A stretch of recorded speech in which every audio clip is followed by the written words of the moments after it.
Welcome back to Farfetch. We're on Spotify and YouTube, and today we have a guest, Isaac Lefrance, who's also our youth pastor. So, Isaac, what's your favorite thing in, the realm of stuff we talk about on this podcast? Like conspiracy theory stuff? Probably the Nephilim. The Nephilim? Yeah. All right. So, we talked about Nephilim a lot last week, but, tell us what you believe, that stuff is, kind of like that. Well, for one, obviously, the Nephilim are the sons of the fallen angels that came down with Lucifer. Yeah. But my general belief is that people, and this is going to sound kind of wild, but, the global elites are actively invoking their spirits. Yeah. Mm-hmm. And trying to usher in the Antichrist. Yeah, that's definitely... That's definitely something. Well, yeah. I feel like that's kind of been the goal of them since, kind of the beginning of time is to, kind of all work together and kind of make a one, what's the word for it? One, world government kind of thing? Yeah, like a one world government kind of thing, and usher in the Antichrist. So that's been talked about in Genesis, hinted at in Genesis a little bit. Which ultimately, have you guys read First Enoch before? Yeah, I've read, I just started, I keep most of reading it too. I've seen verses from it, and I've never read the whole thing. I've seen little verses from it. Well, it's pretty intense because obviously it's if you read in the Book of Enoch, it specifically says how the Nephilim are actually their spirits dwell on Earth. Yeah. Mm-hmm. So the idea is that all of the major how many are there? There's 13 or there's 12, I think. 12. 12. Yeah, I think it's 12. The theory is that there's 12 major families that run the entire planet. Yeah. Which would be the Rothschilds. Yeah, I'm pretty sure 12 is the number in the Bible of the good. I'm pretty sure. No, I thought 12 was the bad. No, 12 disciples, but I'm pretty sure there's the 12 Olympian gods, which are all demons. Yeah, but maybe 12 is inverted, where it's good and bad. So you know how there's it's the hierarchy of high. Yeah. The hierarchy of angels. There's an inverted number of demons for the hierarchy on the other side.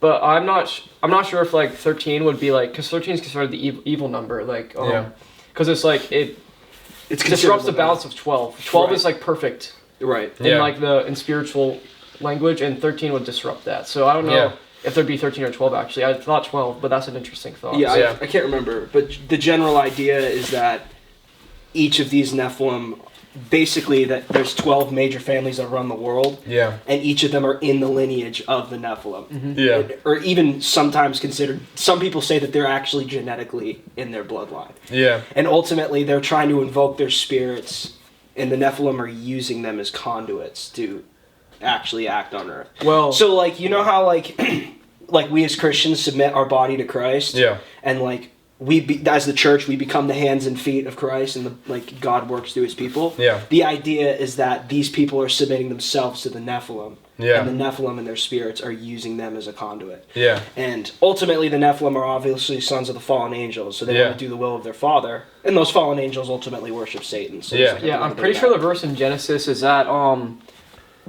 it's the sons of God came down and saw that the daughters of man were beautiful, and took them as their wives, and spread their children or something. Which I'm pretty sure that's the verse in Genesis saying that's how it would have started. Where their bloodline kind of came and created the Nephilim. So it's I'm confused. Sons of God, does that angels? Is that what?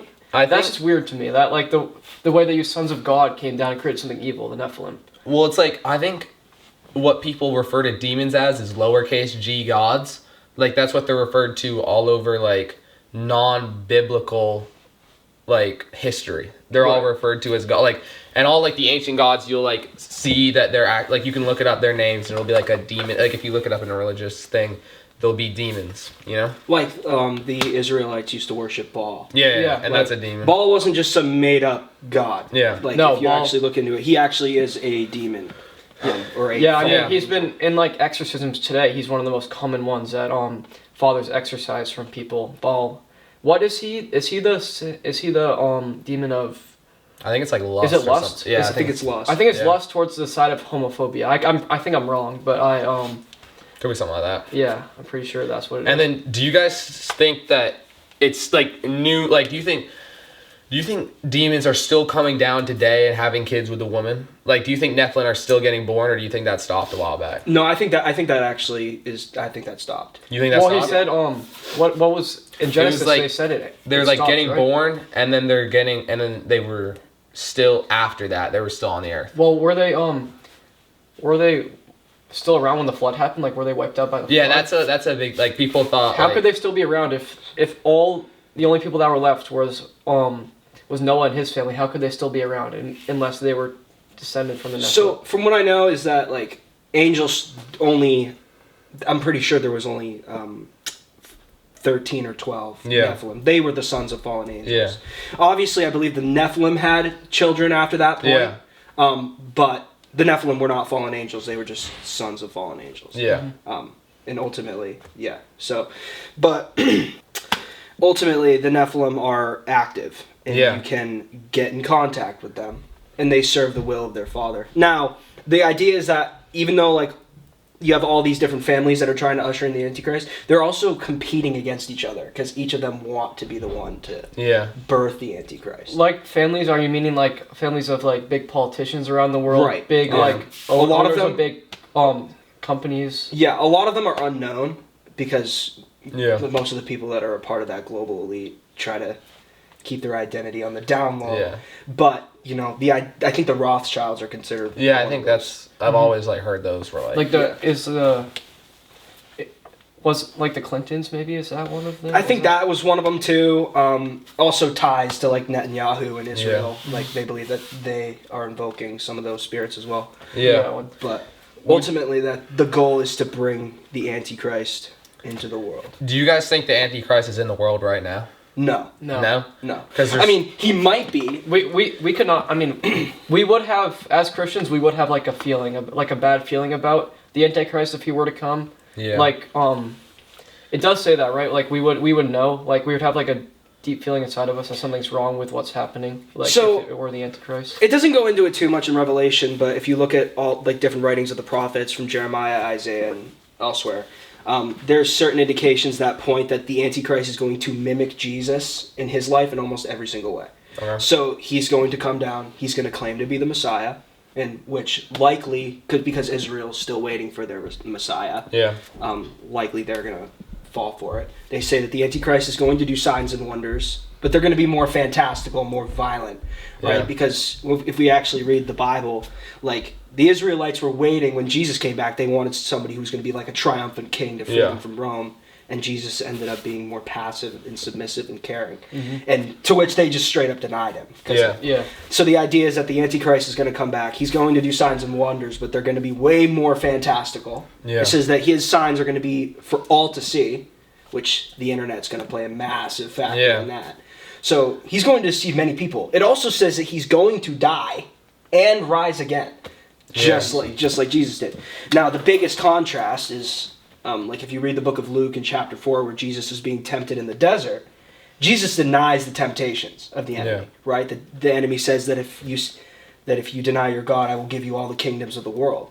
The idea is that the Antichrist is going to take up the devil on all of those things. Yeah. Well, it's like, I think what I heard was the Antichrist is going to be the only person ever to be fully possessed by Satan. Yeah.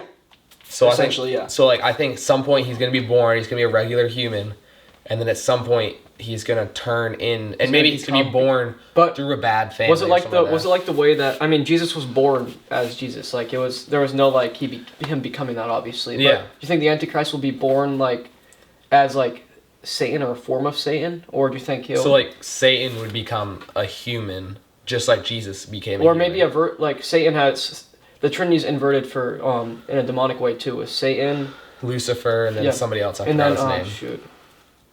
Do you know? Not necessarily. So, like, obviously Jesus always existed. Yeah. Right. Like when you read the book of John, it says, "In the beginning was the Word, and the Word was with God, and all things were created through Him." So Jesus always existed, and then became a human being. Yeah. Whereas with the Antichrist, he's suspected he's going to have the genetic line of the Nephilim. Okay. So he's going to share in those genes. So he's going to have kind of a bit of a demonic nature. So we could have an idea of of what family he could be from if we could identify what families. So I don't think it's possible to identify at this point what families.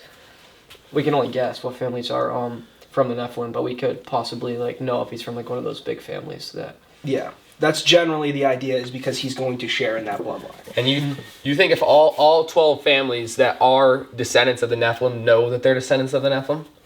Yes. Okay. Yes. And I believe that they're actively invoking their spirits. And do you think every single person in those families wants to be a descendant of the Nephilim? Yes. And I think that they're all competing against each other to try to usher in the Antichrist. Yeah, that makes sense. Because, I mean, you've got these... really just thinking about it, like all the different types of powers that control the world. Like political power, like let's be honest, Israel kind of has political power over everybody right now. Yeah. You look at informational power, like even point to guys like Zuckerberg. I'm not saying that he's one of them, but there's a good chance just because... he runs two of the biggest social media companies in the world that influence billions of people every day. Instagram, like if there's a chart of how much... data is collected from each, like, on everybody from each, like, platform. Instagram is double second place. Right. Which is, like, and that Zuckerberg's owns that, so, like, what is he using all that information for, you know? Right. I mean, just think about, like, you guys are gonna laugh, but, like, doom scrolling, like, you literally enter, like, a trance-like state of ingesting content, and... Well, it's true. You don't know what you're... I mean, you know, but, like... Stuff is just literally...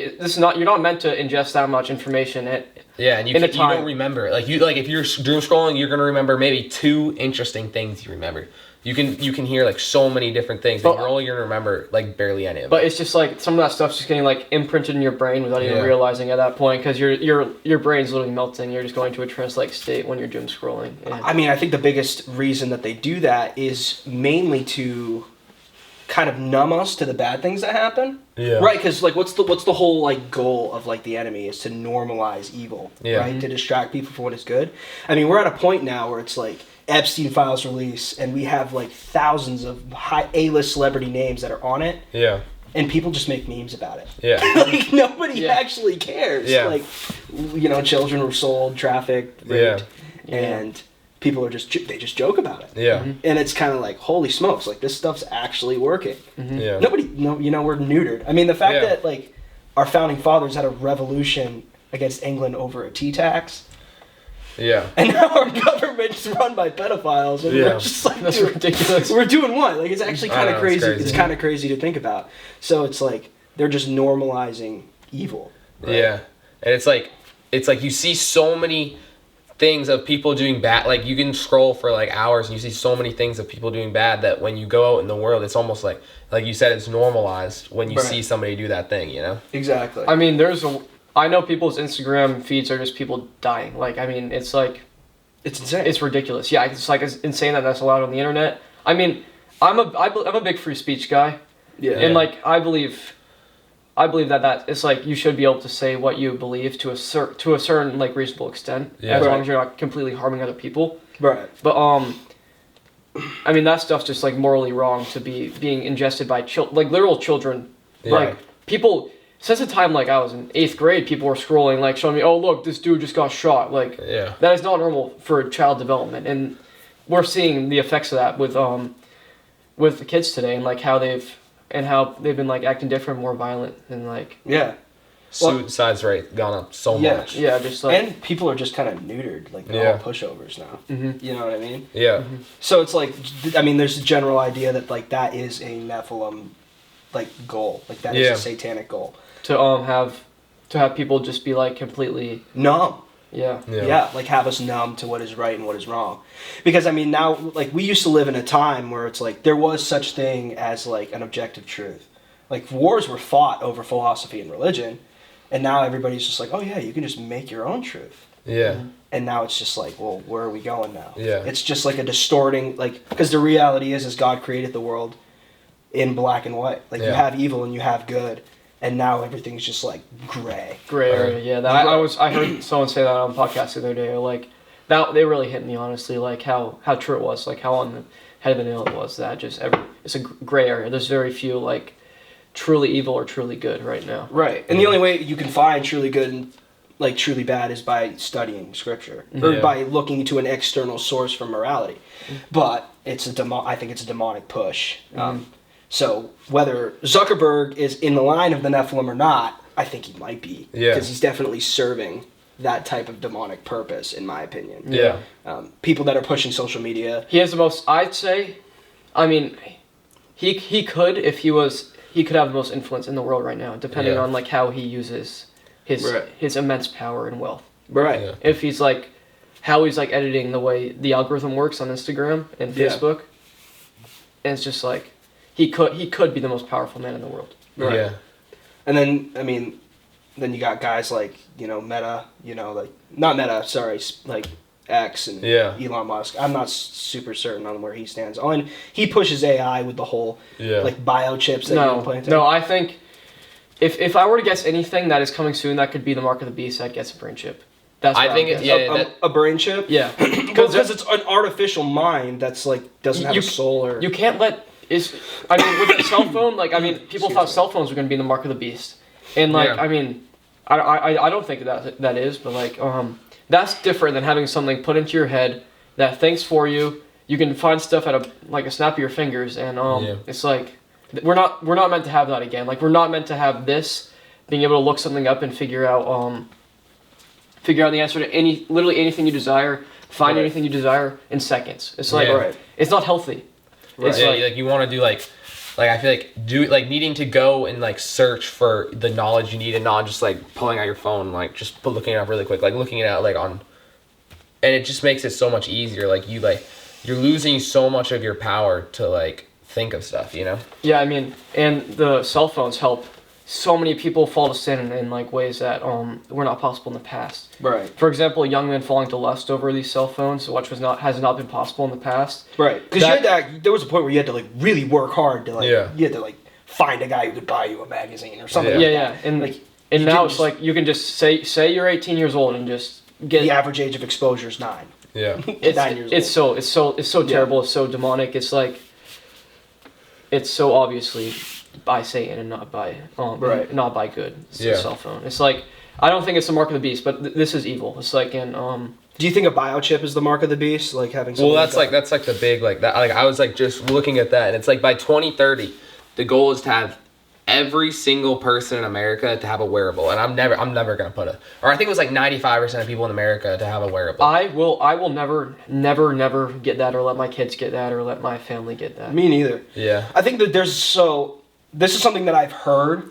I can't say it's confirmed, or I haven't heard any hard evidence for it. Yeah. But this to me would be even scarier than having just a genetic implant in your brain. Yeah. The idea is that they can download and save personality constructs. They're already doing that. Yeah. So I saw this as a meme. Your memories and everything that makes you as a person. They think that they can get to a point where they can download it from on a hard drive. No. And they could theoretically implant that inside of another like robotic body. But that's not the same. That's not your soul's gone. Your soul is gone. You cannot save your soul. That is just like a shell. It's like it can look like you, walk like you, sound like you, but it's not. Even you. respond like you, but it's not you, and that's going to be evident. Yeah. I saw a video of like a woman playing. She had, before her husband died, she had him like put his personality into an AI and like answer how he would answer. Like they asked her like thousands of questions, so they could talk to him at his own funeral. It was meant to be a funny video. I was cringing. I turned it off. It was like I cannot. That is just terrifying to me. Yeah. That to me sounds more like it would be closer to the mark of the beast than anything. I would not let my family do that. What are you doing by nature? Like by turning your brain into a construct? You're selling your soul. Yeah. Literally. You're going to lose your soul. Yeah. Like, that to me is like, yeah, if we get to that point, which, who wouldn't want to, the general idea though, if you think about it, if one person doesn't even believe that they have a soul, yeah, and are specifically, just scientifically minded as like an atheist, yeah, they're going to look at that and think that they can achieve more immortality. Yeah. Immortality is not attractive to me at all. No. Only immortality through Jesus is attractive through me in heaven. Yeah, like I want to die and then like what the Bible says, just like go up to heaven and then like live on the new earth, Right. Well, that is immortality. Yeah. Mm-hmm. But they want to achieve that here. Yeah, I don't want immortality. Who would want to live here forever? Yeah, I know. There's many great things about life, many great things, but there's many bad things about life, and evil is evil controls this world. Well, an atheist would. Yeah. Because they believe that their life is temporary and there's nothing after it. Yeah. So if they could extend that, like, why wouldn't they? We look at it from a sense of like, okay, but when we die, there's more. Yeah, it's like we're like, this is worse. Like, we're waiting for like the good stuff, you know? Right, because it's not here yet. Yeah. Atheists believe ultimately that The atheists believe this is the good stuff, and once you die, it's just over. it's just completely. That's over. that's so depressing. So why not try to achieve immortality if it's possible? I know. I mean, yeah. Which, if you look like what is, I mean, the part of like being immortal is being an eternal being, right? Yeah. It's almost a sense of trying to achieve being God in a way. Yeah.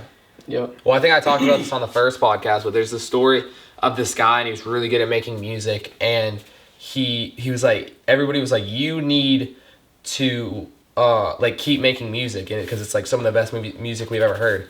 So he was like, all right, I'll like, for like this amount of money for my family, because he was about to die, he was like, I'll let you sell my consciousness to put on this computer, so I'll make music forever.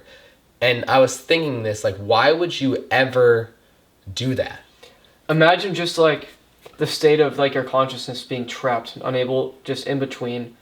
Just that would be terrifying. 'Cause, like, I was reading this book. I could not tell you what it's called. It was a while back, but it was an idea. It was an idea where there was a future where it like you had a chip in your brain and it held your soul in it essentially, and like bodies were called like sacks, and like you could have once you died, if your chip wasn't destroyed, you could just put into a new body.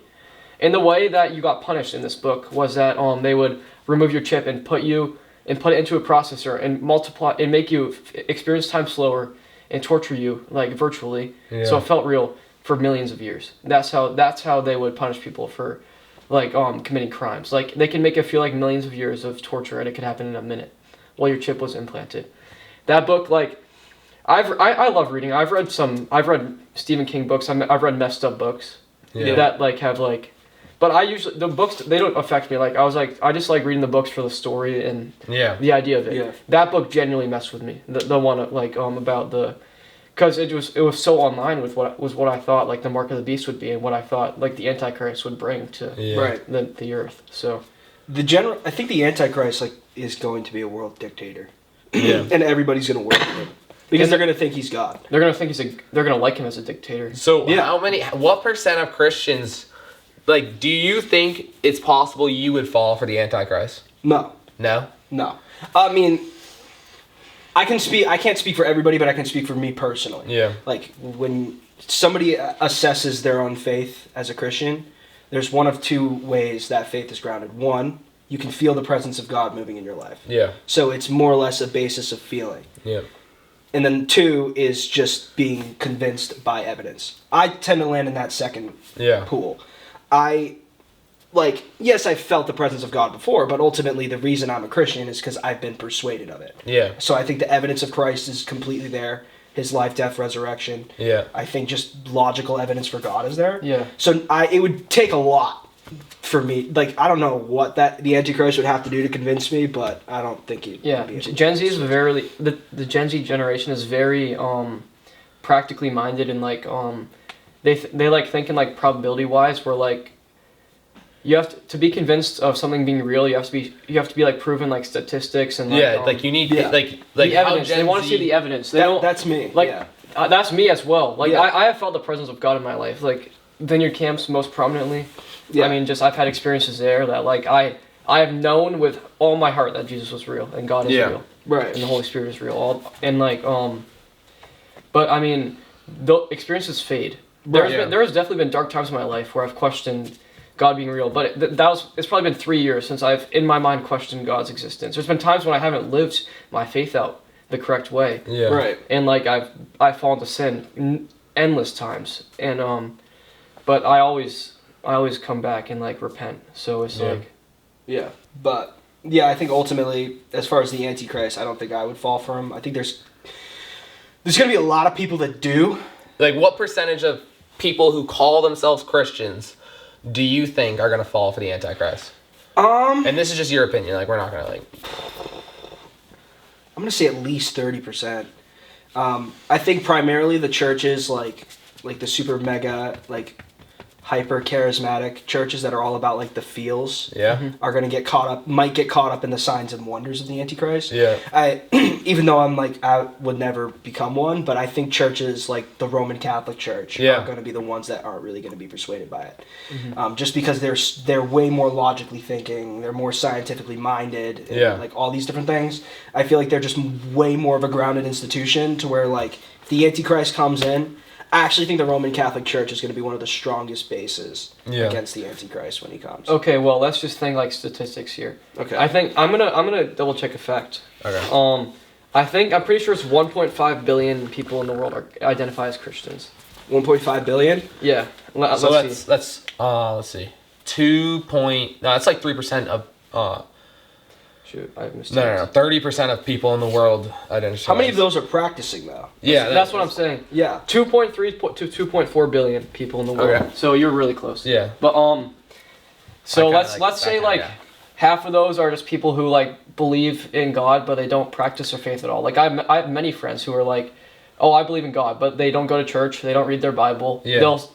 Maybe they'll see an Instagram reel about like Jesus and they'll pray every once in a while. Well, it's like I had a deep conversation with one of my friends the other day, just literally in web design class, about about how God has been influencing his life. He's never been to church before, but he believed wholeheartedly in God and that he was influencing his life. Yeah. But do I believe that people at that stage are saved necessarily? I don't know. There's kind of a gray area where people who don't practice but they believe. I don't know. Well, like I like me and my dad just had a conversation about literally this exact same thing for like 2 hours the other day, and we were saying we were talking about what is the definition of getting baptized? What does that do for you? And I listened to a lot of podcasts, so I have a very specific point. He was pretty he wasn't lost, but he just didn't have not an idea, but he just didn't well, why would you get baptized? To get saved. So you think to get saved you have to be baptized? No.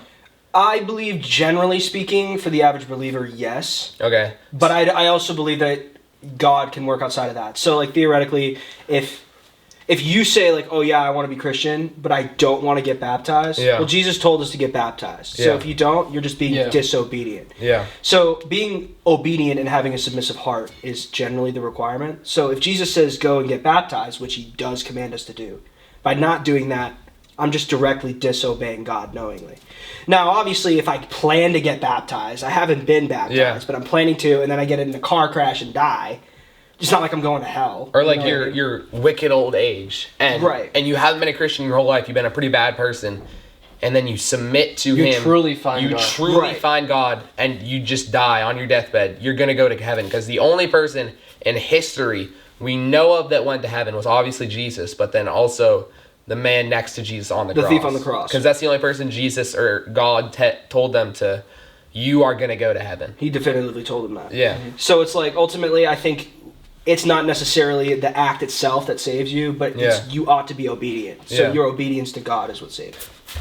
Alright guys, the camera cut out, but as you can see, I also have the same sweatshirt as Cole on that Cole got last episode, or not, 2 episodes ago. I forget this is our 4th episode. We're really moving along, but we were sponsored by my dad's company, Backwoods in Auburn, Maine, at ridebackwoods.com, and all that stuff's gonna be in the description.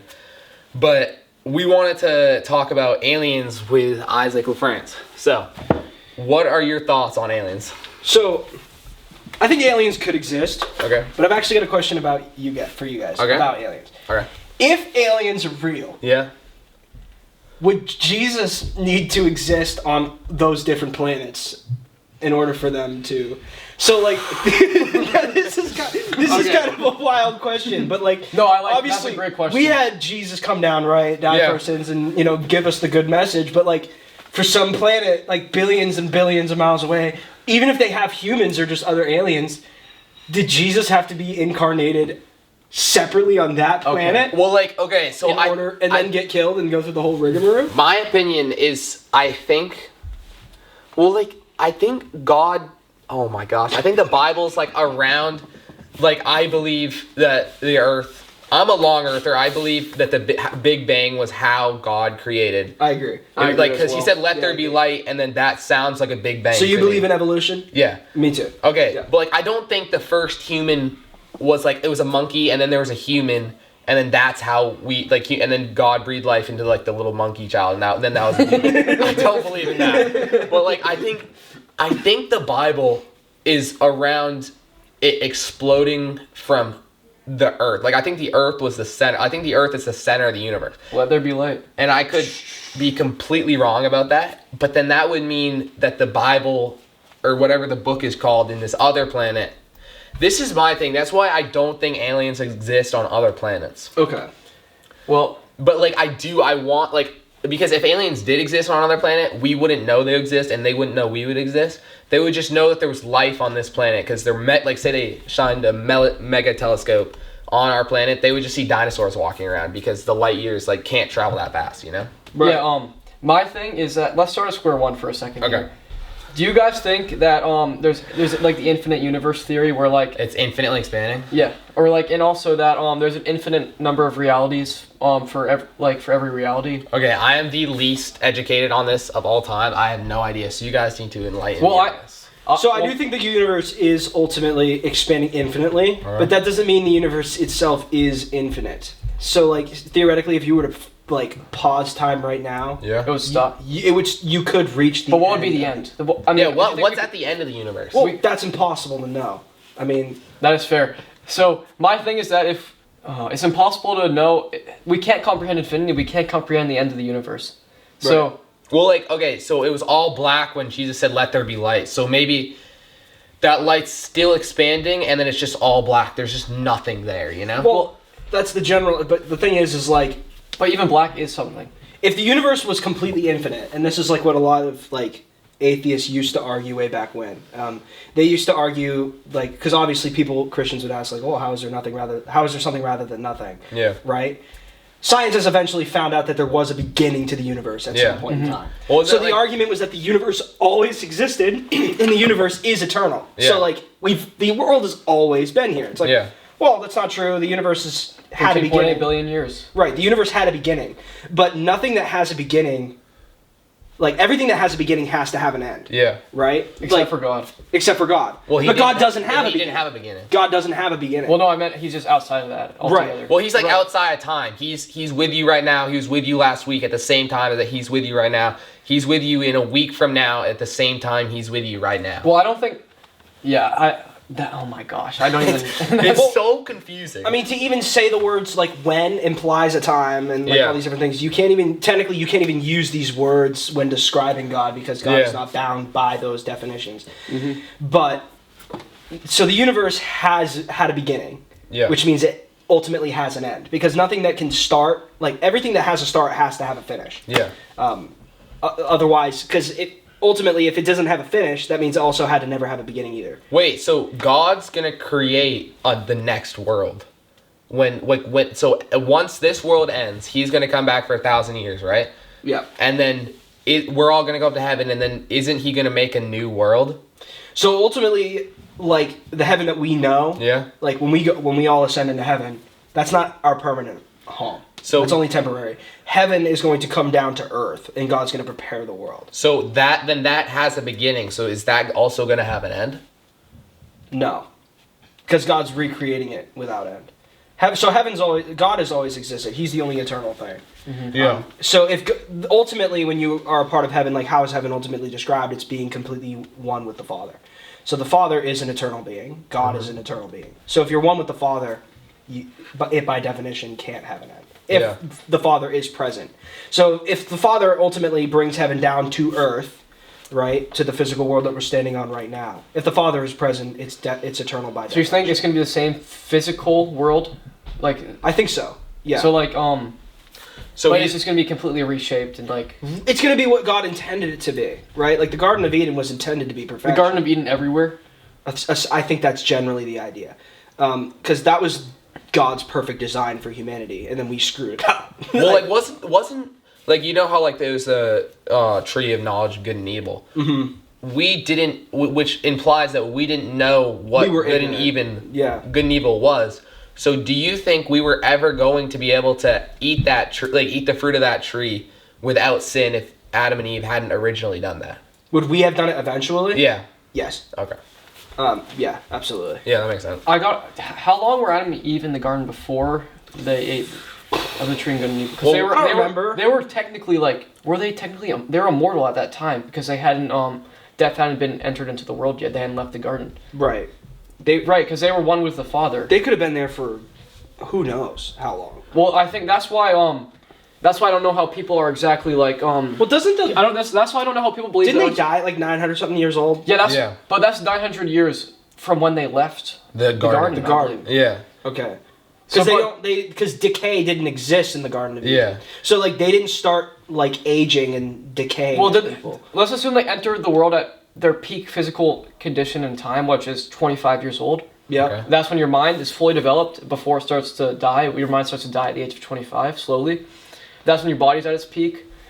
So, yeah, I mean, that's such a weird thought. I don't know. Yeah. Wasn't Albert Einstein his peak of knowledge? Well, I guess no. Knowledge is different from like brain, whatever it's called. Because like the older you get, the more knowledge you have. It's different for everyone, obviously. Yeah. But like the age when the brain stops forming and rebuilding and like getting bigger is 25 years old.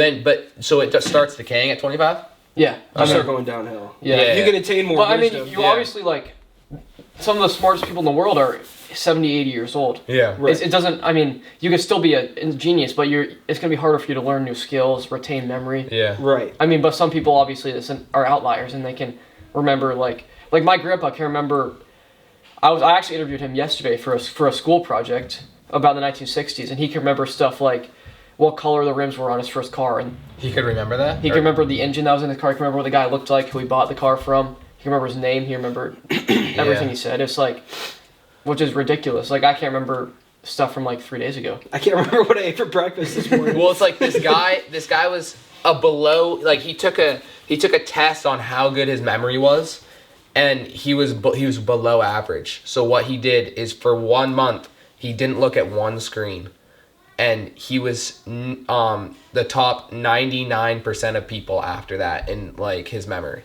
So it's like people they never looked at screens back then, so which means their memory was a lot better. And it's not like old people are now always on screens because that wasn't part of their like thing. And so I think people are so much less Relying on their own brains. Yeah, they're more like they like write stuff that like I take notes for this podcast all the time because I'm not gonna remember what I wanted to talk about if I don't take notes about it, you know? Mm-hmm. Yeah, it's like, I mean, using myself as an example, I use AI so much during the day for just like, if I like have a question, I'll ask it something and I'll get my answer immediately. I mean, we were just talking about this, how like we're not supposed to get the answer immediately for something. It's like, no, it's not how our brains are hardwired. You just gotta read books. Yeah. Start reading books again.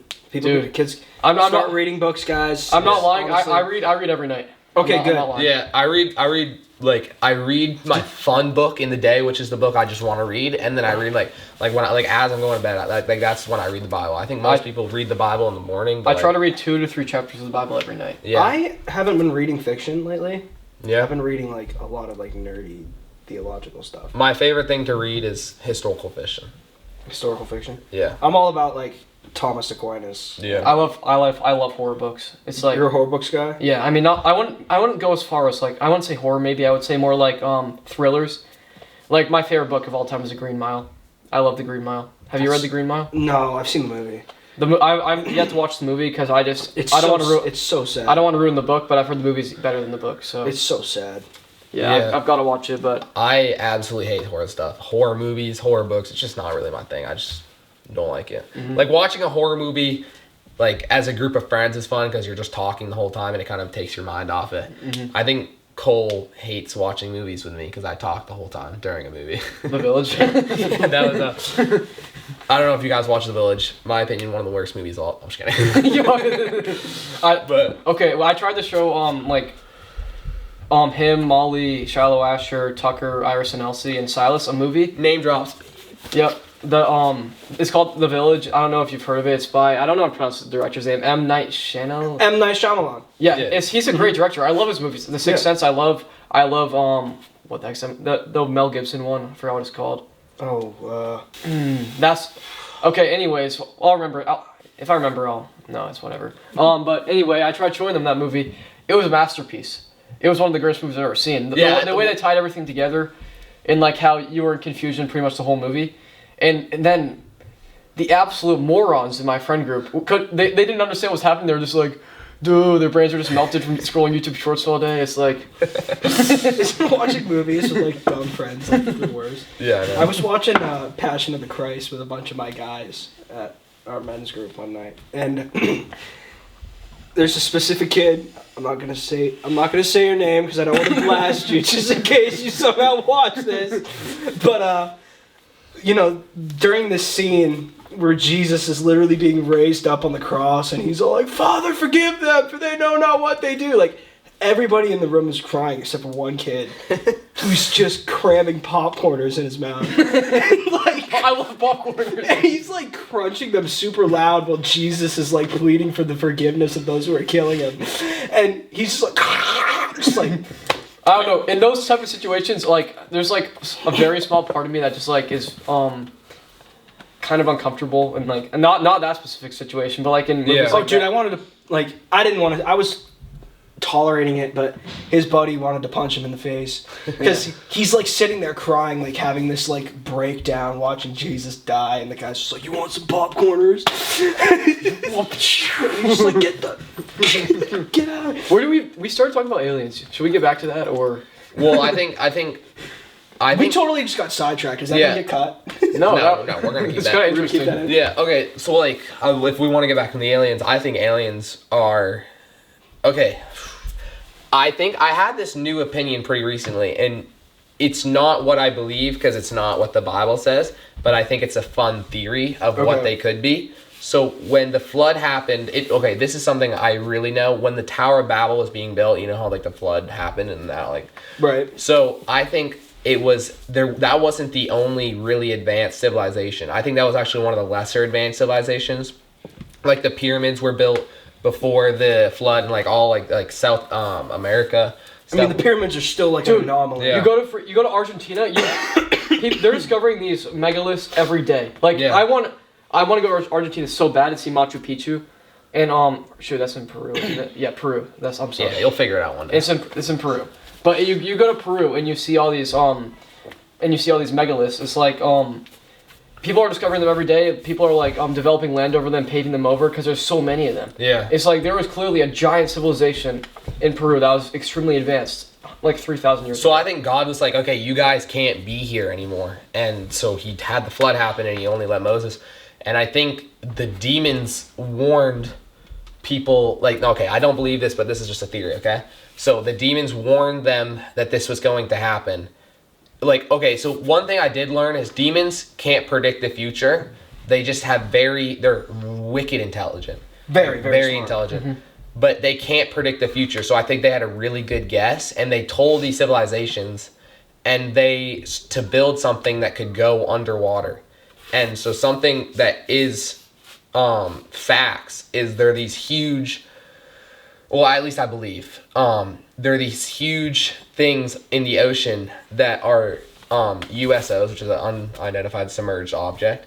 And so what non-conspiracy theorists say is they're just not real, or it's the government. But what it could be is these old civilizations like working down there that are way more advanced than we are, and we're just like, and they're just tolerating us living up here, and they're like using us.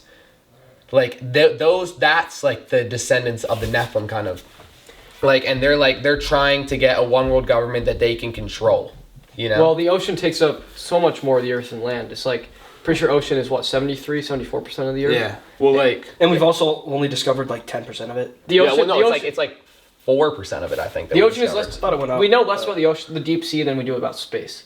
Right. Yeah, and there's so much more space in there. I mean the moon. We know less about the deep sea than we do about the moon.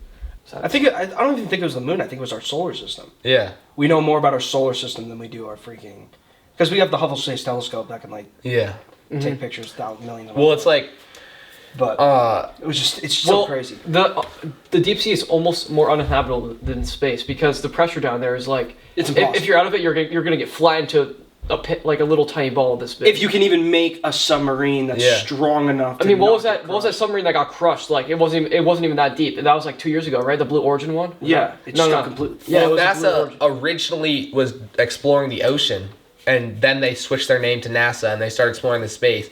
And they just said because we just didn't want it. There's nothing in the ocean to explore, but something that we actually think that happened. Nothing in the ocean to explore. Sounds like they found something scary. Yeah, they found something that they didn't think they were even ready to like investigate yet. So they were like, "There's actually nothing really in space, so let's just go explore space." You know?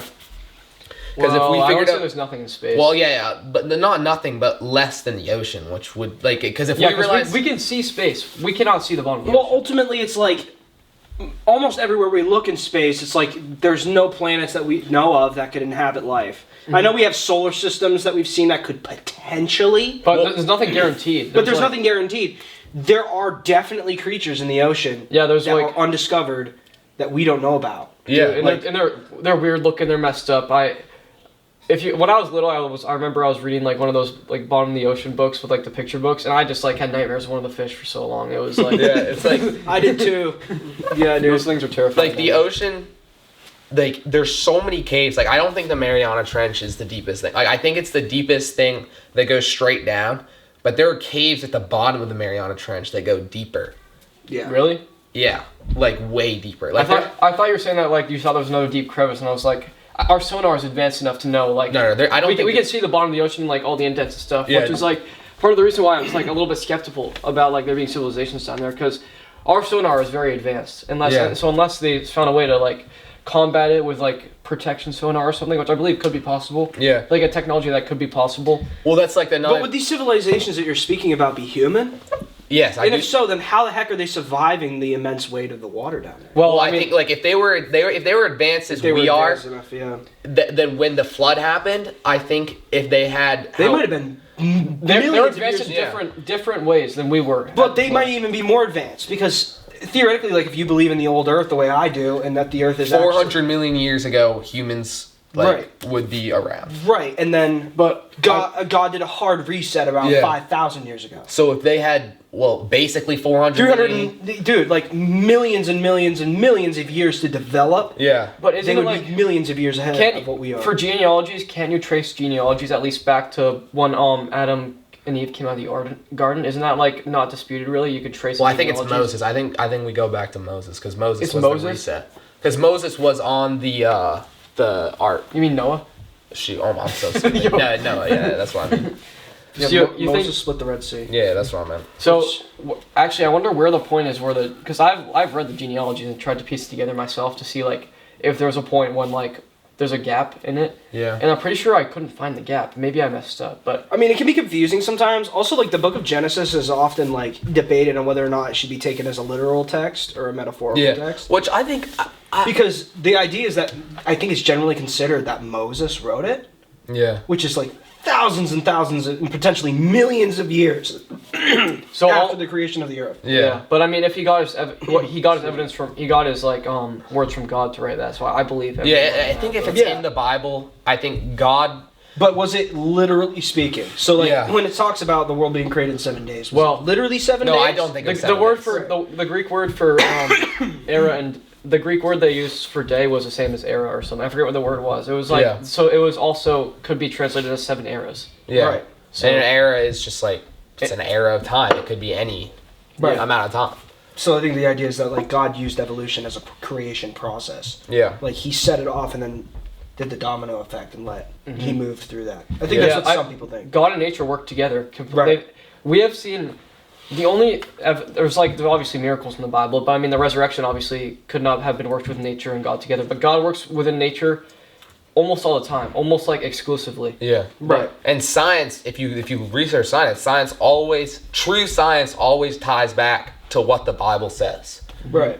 It's like crazy how like these atheists believe a man 2,000 years ago named Jesus performed miracles, walked on the earth, and then died because everybody thought he was like the false Christ or something like that, you know? Some people think that his miracles were concocted and that they weren't actually legitimate, but historical evidence doesn't show that. Yeah. A lot of people think that he didn't resurrect and that his body was stolen, but he was seen by 500 eyewitnesses, so that kind of debunks that too.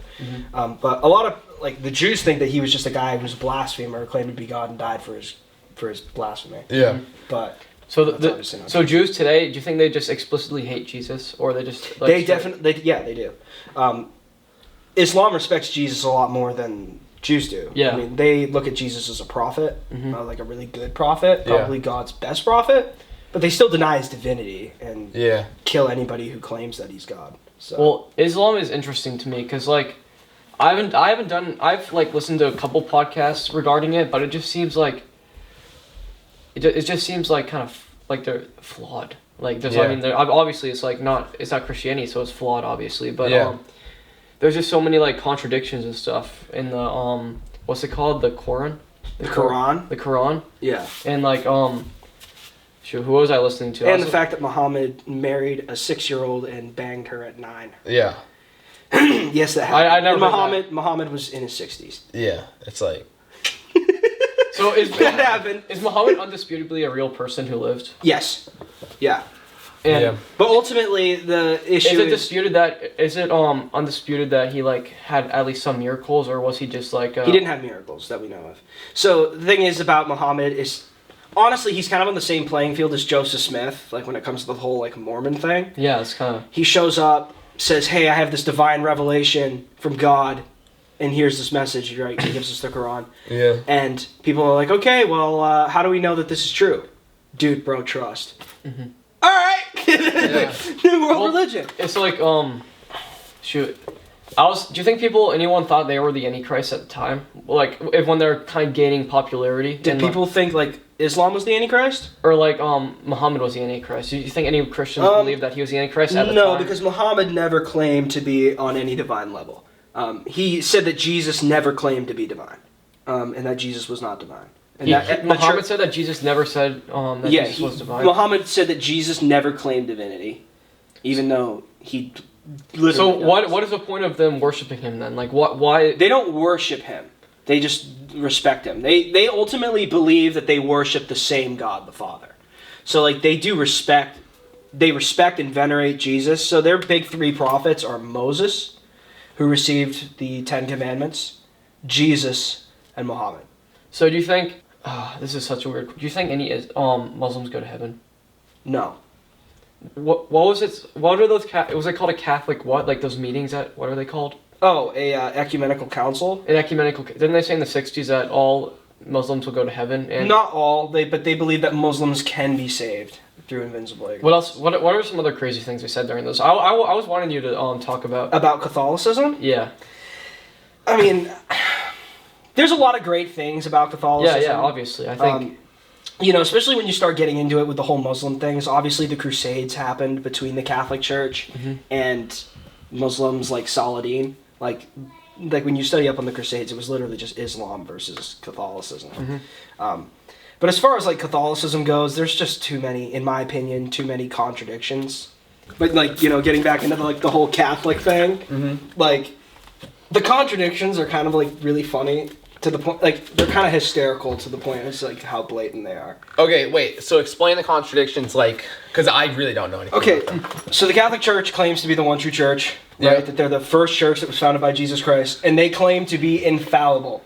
So if the Pope speaks ex cathedra, that is an infallible statement. So what that basically means is their statements, their councils, are equal in authority to the Bible. Okay. The Bible is an ultimate, infallible authority, but you need the church to interpret it.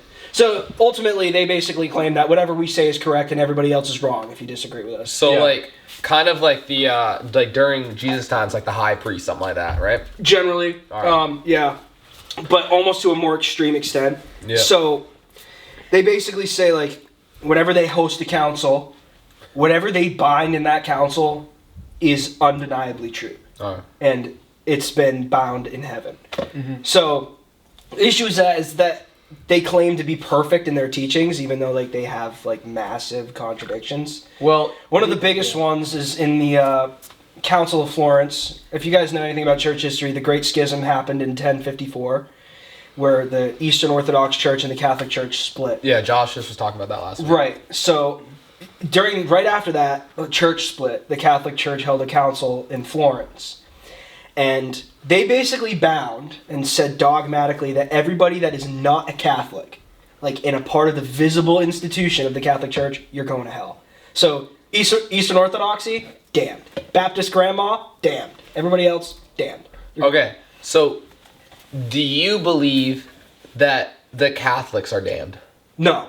So this is where things get shaky. Yeah. Is they went and infallibly, dogmatically stated that everybody who's not Catholic is going to hell.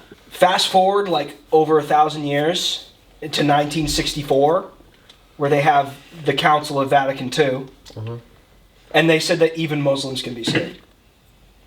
Okay, so that's a big switch. Yeah, like that's not just like like they developed it. It's like no, they at one point said that if you're not Catholic, you're going to hell. To now, even Muslims can be saved. Yeah. Not only Protestants can be saved, Orthodox can be saved, Muslims can be saved. It's like, so you have to admit, they have to either like, and that's the problem, if they claim perfect teaching, infallible teaching, they can't contradict themselves, but they do. So either one, the Council of Florence is wrong, or Vatican II is wrong. So, but they can't admit either or, because then their church isn't infallible anymore, and the whole idea of their church collapses. Yeah.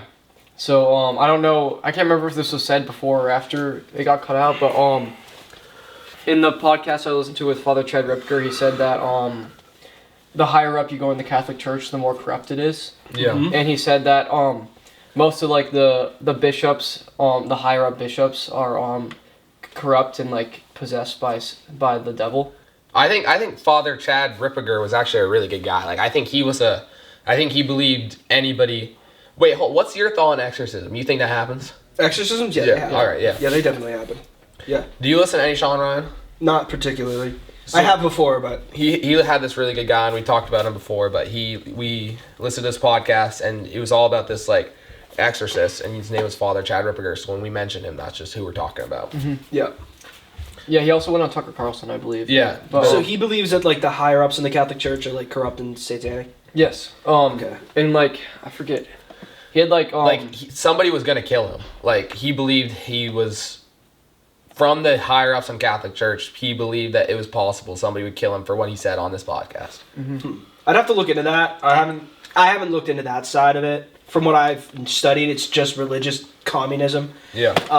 But there are, a lot of historical acts that have been recorded within the Catholic Church that could be like weird, like. Back in the day, kind of during the time of the Protestant Reformation, actually, the popes were having special parties in the Vatican, sexual parties, and they would occasionally include women. Very rarely, though. Yeah. What time period was this? Like the 14 to 1500 range. Oh my gosh! And So just cleared up. Popes cannot like engage in sexual relations at any point. No. Even like no priests, no popes, nobody in the Vatican. not even before they became a pope. Like, what about when they were like before? If anywhere? you are married at some point before you become a priest, like you don't have to. You can like divorce your wife and become a priest. Yeah. It's not like you have to be a virgin. You just have to be celibate. So you just cannot have. You cannot have a partner as no. a wife.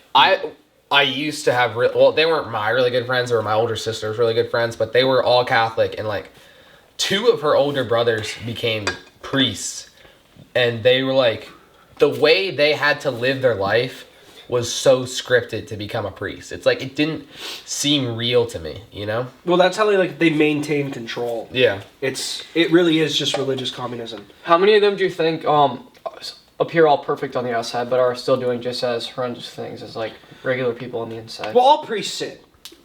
They all. Well, everybody on the earth sins. Everybody on the earth sins. So do you think a priest that falls to sexual sin will still go to heaven if they repent? If they repent and are actively trying to stop? I still think Catholicism is Christianity, but I believe that it's just wrong Christianity. I think it's twisted Christianity. Yeah. Granted, Christianity is twisted wherever you go. The Catholic Church is super corrupt because they crave power and control and are religious communists. Hyper-evangelicals a lot of times commit like massive heresies against Christianity. Yeah. You've got a bunch of Protestant churches that wave pride flags around these days. Yeah, that. So it's like you're kind of just like no matter where you go, you're gonna find good and bad Christians. Well, like there's a church literally right next to my church. It's literally across the road, and we've had multiple people from our church leave our church to go to that church because that church has gay pride flags hanging on the front of it. Is that the one across from his house? Yeah. Not to... Yeah. Name drop. You got dogs, kid. They don't know your last name though. But you got mentioned in a podcast. Sorry. Sorry. Yeah. Hopefully the mic didn't catch that. Yeah, no, that's probably a good stopping point for Catholicism. We talked about that good, but... we don't need to get into Catholicism too much. Yeah. It's just wrong. I feel like if we go back into it, we're going to be in there for like an hour or so. For like an hour. Yeah. We could talk about this stuff for like until 3 a.m. in the morning, you know? Yeah. I mean, that stuff just doesn't end. No, it's it just doesn't. like a freaking... Here, hold You know on. what Let I me mean? see. It's like discovering the Matrix for I the like first how it time. naturally went to Catholicism without us even having to prompt it. Yeah. That's what- every single conversation I have. By the way. It just goes. Every single conversation I've had just drifts towards Catholicism, religion, and sometimes. These are your notes? Oh, hold up. All right, guys. So I have a story to tell both of you guys and the whole audience. Okay, it's called the Nevada Triangle. Okay, so you guys are probably thinking it's probably just like the teeny version of the Bermuda Triangle, right? Okay. Guess how many planes have like gone down or gone missing in the Bermuda Triangle? I have no clue. I'm gonna say around 250. Okay, you? 30. I'm way overestimating. Cole got that really good. It's 20 planes. Oh dang it, dude! 20. I overestimated so much. I'm such a. It's No, you're 20 I would think planes. it's high, but the way he reacted to Yeah. what you said, I knew it was going to be low. It's I would have said 250. 20 planes and 50 boats, okay? Guess how many planes have gone down or gone missing in the the Nevada Triangle? I'm gonna- 5. What's yours? I'm going to go higher. It's 80. 80? 2,000. What? No, Okay. that is not right. That's No. facts. Look Where it did up. you get that from? Look it up on Google. I'm gonna look it up on Google. I'll look it up. No way. There is no way. There's no way, dude. Watch him look it up. It's completely wrong. It's like- Nevada Triangle. An estimated 2,000 planes have crashed and Okay, there you go. or gone missing in the Nevada Triangle. Dude, that Okay. over the and past 60 years. Okay, no, stop. Okay, stop looking into that, okay? 'Cause I have something to tell you about that. All right. And then there's 500. that is still ridiculous. 500 hikers, so that's 2,500 people, let's say. Okay, and Minimum. there are a few like things to say about this that are the non-conspiracy side of this, okay? And it's there's on the Nevada mountains, there's very high winds that would suck planes down, like smaller planes. Yeah. But huge planes have gone down here. And then the other thing is what was it? I don't know. There's another thing that's people have a very good argument about. But in the past 60 years, and the Bermuda Triangle was the last 300 years. This is the past 60 years. And it's since 1955. You want to know another interesting fact about 1955? It was the same year Area 51 was put in, and Area 51 is in the Nevada Triangle.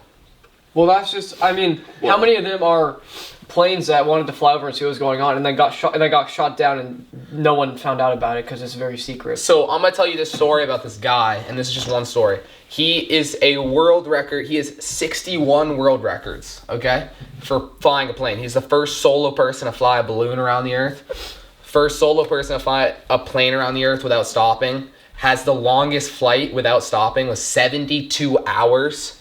Holy And crap. Cockpits up to 130 degrees for like 4 of those hours. So like an insane flying guy. And he's also a billionaire. Has a lot of money, okay? And he went out for a fly on, I don't know the date, okay? It was like 1980, something like that. And his wife said he was just going out for a small fly in Nevada. And this was like his version of a Sunday drive, okay? So he goes out, and this was supposed to take 4 hours. And after the 5th hour, the people on the airstrip are like, where is this guy? And they can't find him. The 3 days goes by, no thing. This ends up being the largest U.S. Search in history, okay? And they could not find this guy. And one way they realized this was like a thorough search, was they found 8 planes that they didn't even know went missing during this time, okay? The entire Nevada Triangle was searched and even farther. A year later, a guy's walking in the woods and finds a couple $100 bills on the ground and this guy's ID. Hold on, let me look up his name and I'm going to keep telling the story. And Steve Fawcett, okay? I've never heard of him. He sounds like a very famous person I've never heard of. He's not that. Well, there are many billionaires. Well, I mean, if he holds all these flying records and he had such a famous disappearance, I feel like he'd be more famous. But, I mean... I never heard about the Nevada Triangle until now. And how I learned this stuff is the Conspiracy Theory podcast. Great podcast. Go check it out. It's called the Conspiracy Theory podcast? It's called... Really great name. I don't know. Creative, you know?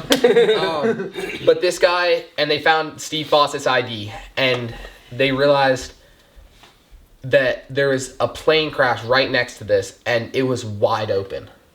Okay? And in a wide open area? In a wide open area. And then, so they went back and searched it, found it instantly. And they were like, so why didn't we find this right now? Well, it's such a vast amount of land. I mean, even if the it's largest, like finding a needle in a haystack. No, I know. Okay, there's a lot of but it was the largest U.S. There was the largest search history in U.S. history. Okay, and they didn't find it. They didn't find it, but in wide open area, and then they come back and find it instantly, and then and with a couple of bones, and it came back as Steve Fawcett. Okay, so a lot of people believe it was Area 51.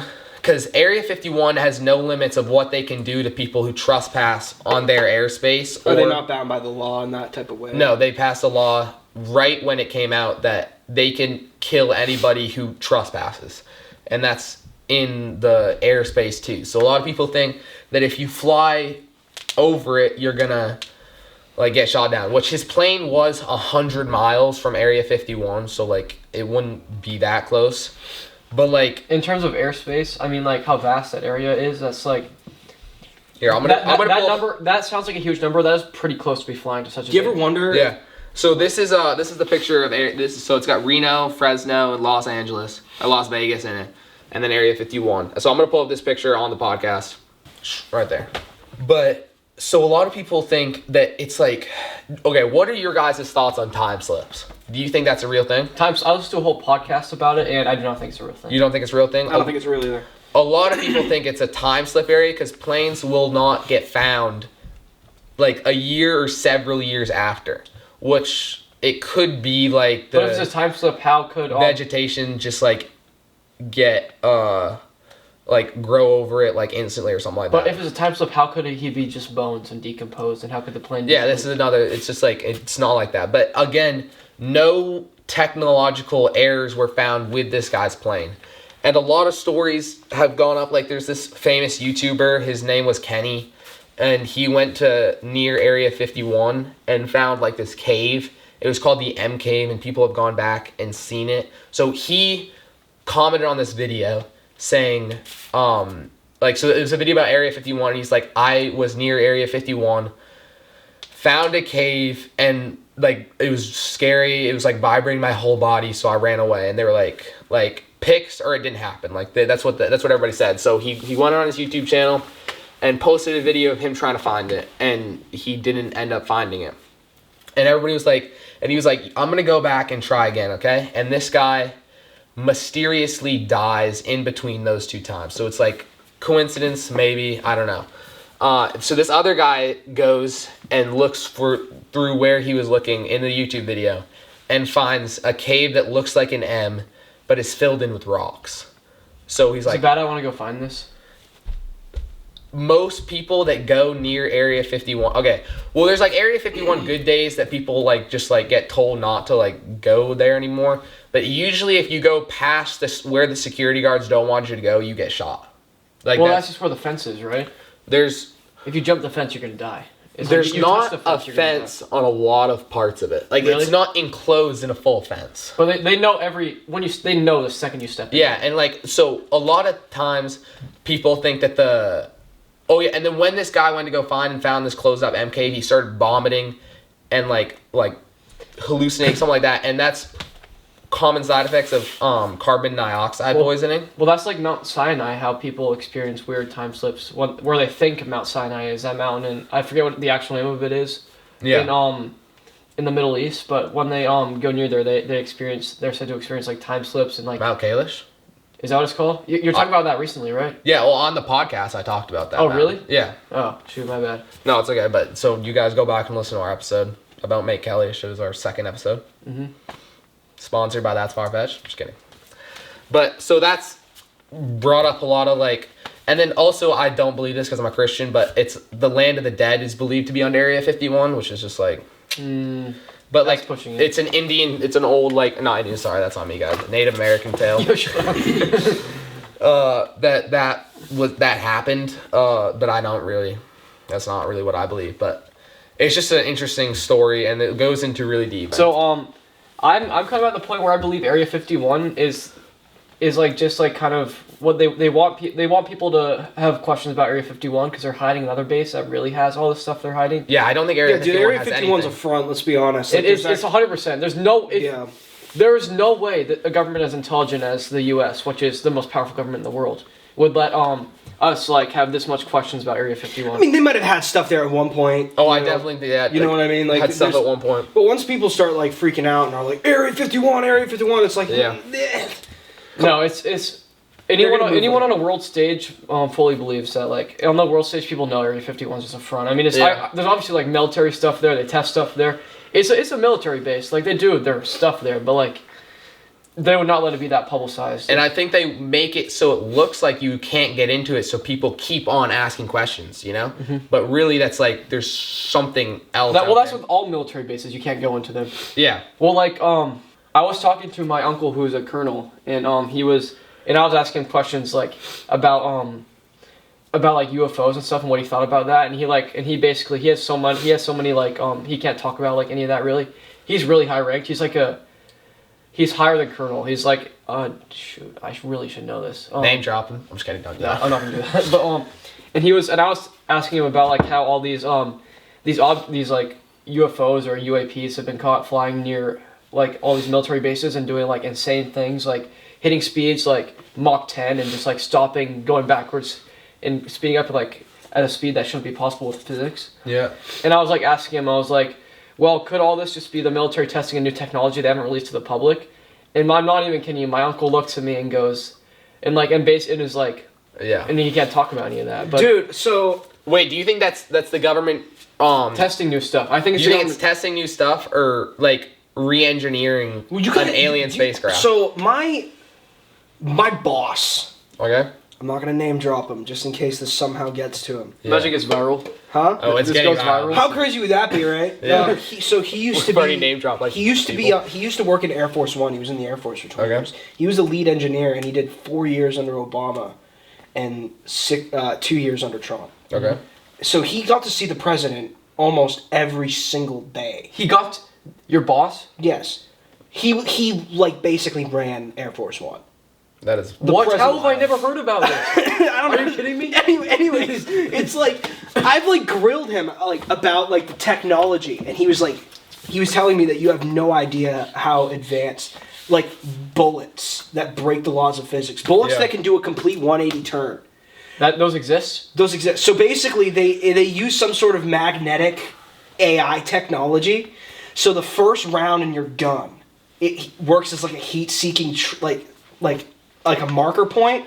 So whatever you shoot first. So like let's say I shot this camera and the bullet landed on that camera. If I pointed the gun at Q, the bullet would loop around and hit the camera. That's terrifying. Okay, so I cannot believe. And that's like every country has that. Well, not every, but like the high up countries have it, you know? We have I'm pretty sure he was kind of giving me the silent treatment too when I was asking him all these questions. Well, dude, they will actually kill him if he talks. Right, because he can't say anything, right? Because no, they can't like see his facial expressions, right? But they're totally tapped into his phones. I mean, the guy knows top secret like president evacuation protocols. Like, if like he knows exactly where to bring the president and what to do. Yeah. If, while they're in flight, the White House gets bombed. Yeah. Like, he literally, like, knows all of this stuff. Like, he knows where all the president's secret bunkers are. Dude, he couldn't confirm or deny the fact that they have genetically modified superhumans. For Yeah, soldiers. I think. Okay, I'm talking like Captain America stuff. Yeah. Like jump 15 feet and run 40 miles an hour. I don't want to end where we're going, but can I confirm that when I asked my uncle that question about like the reverse engineer, or like not the reverse engineer technology, but the technology, he did not confirm or deny. Like I nodded my head, he did not confirm or deny. So he didn't, because I don't know. He didn't say anything. Well, I mean, even just the technology that we have revealed, like we have 36 B-2 stealth bombers. I mean, those planes hold enough fuel that they can circumnavigate the entire planet and land on the exact same airstrip that they took off from. Yeah.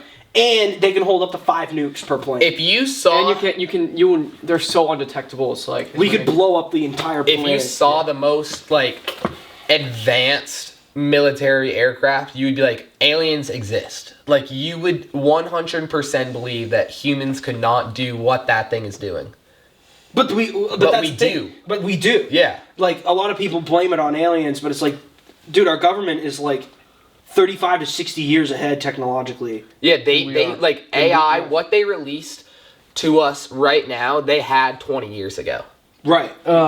You think so? I do think that. Yeah, 100%. So you think the government is close to reaching like AGI? I do think so. That. Yeah, probably.